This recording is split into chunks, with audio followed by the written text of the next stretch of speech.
Jake Slebodnick for your hometown radio stations and Renda Digital TV. Joining me now for another interview is Cambria Heights assistant coach Drew Thomas, entering his 30th season with the Highlanders. Coach, have you thought it'd be this long?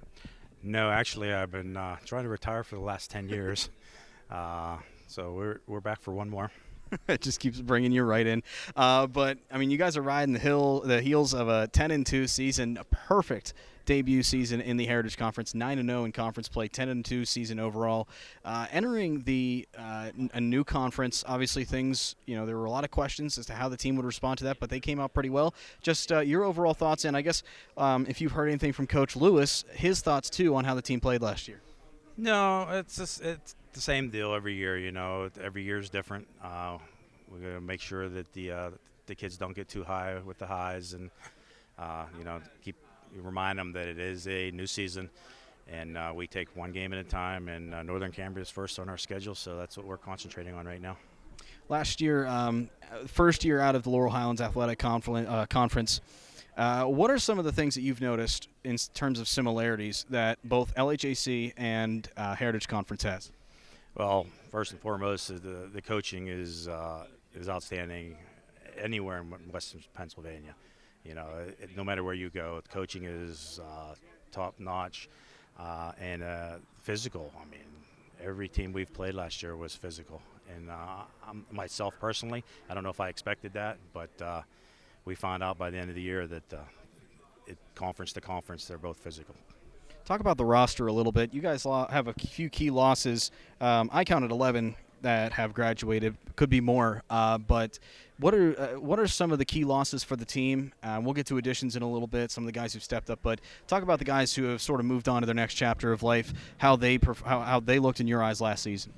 Yeah, it's tough to lose any of the players. We always have that thing, boy, if you could only keep one or two players off the prior season, unfortunately you can't do that. So we just keep reminding our kids, keep working hard, and it's the next man up mentality, and that's what we preach to the kids. And as a coaching staff, knowing that you're not going to replace the kids that you lost in the past, we just try to regroup and rebuild.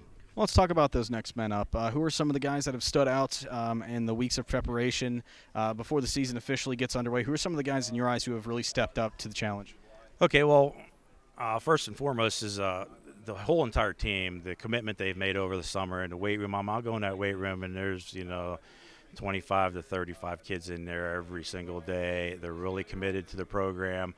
And then returning, we have our quarterbacks returning with Ty Stockley. He looks really good. He slimmed down a little bit, got stronger. He spent a lot of time in the weight room. He'll be at quarterback for us. And then we also have Tanner Dribis. He's our returning split-end defensive cornerback. He looks really good. He's been putting a lot of hours in. So we look for big things out of those two. And then Joe Snedden, he will be our starting tight end for us. I keep saying it, he's another workhorse. He's in the gym all the time. We have workouts. They don't shy away from extra work, that's for sure. And in our offensive line, I mean, we're just all straight through. Gavin Campbell, he's just or McConnell, I'm sorry, he's just a beast. He's again every single day, doesn't miss a weight room session. So we look for big things out of our offensive line more so than anything. Now, it's got to make your job easier as a coach, seeing all these people come back for another season. But it's got to make your job especially easier, knowing that your man under center is coming back. How easy does it make your job, knowing that your starting quarterback's returning, knowing the system, knowing the playbook, and knowing the team around them? Well, as you mentioned earlier, this will be my 30th year, and Ty is a unique individual. He's probably in the top one or two athletes I ever coached in 30 years. He is athletic, he's tough, and he's very knowledgeable of the game. With being around the game for so long, what are some of the big changes that you've noticed in how football sort of evolved, not just from the professional level, but from a high school level as well? I'd say the biggest thing is preparation.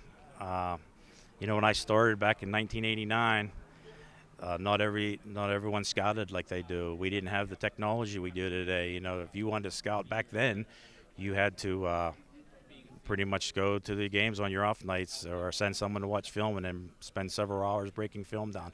Now with the new technology, it makes it a lot easier. But it's still a lot of work. Now you guys play Northern Cambria. You open the season up with the Colts. You're at Northern Cambria, so you're already on the road starting off the season. They had a little bit of a rough year last year while you guys had a really good year. But knowing your team, they're not looking at this as an easy opportunity. They see this as an even challenge. I know it's a little cliche, but an 0-0 week. Just how locked in are they heading into this first game? Well, again, Coach Lewis preaches all the time, one game at a time, no more than that. And they only lost, I believe, 2 seniors, so they're going to be better. We're going to have to be ready for them. They have a lot of speed and quickness, and we're going to have to be ready for them. Guys, ready for another season in the Heritage Conference. Cambria Heights Highlanders. Coach, anything you want to say to the Highlander faithful? No, just come out and support us, and hopefully we put on a good show for you. Coach, thanks so much. Best of luck this season. Okay, thank you. Jake Slebodnick with assistant coach Drew Thomas for the Cambria Heights Highlanders, and Jake Slebodnick once again for Renda Digital TV.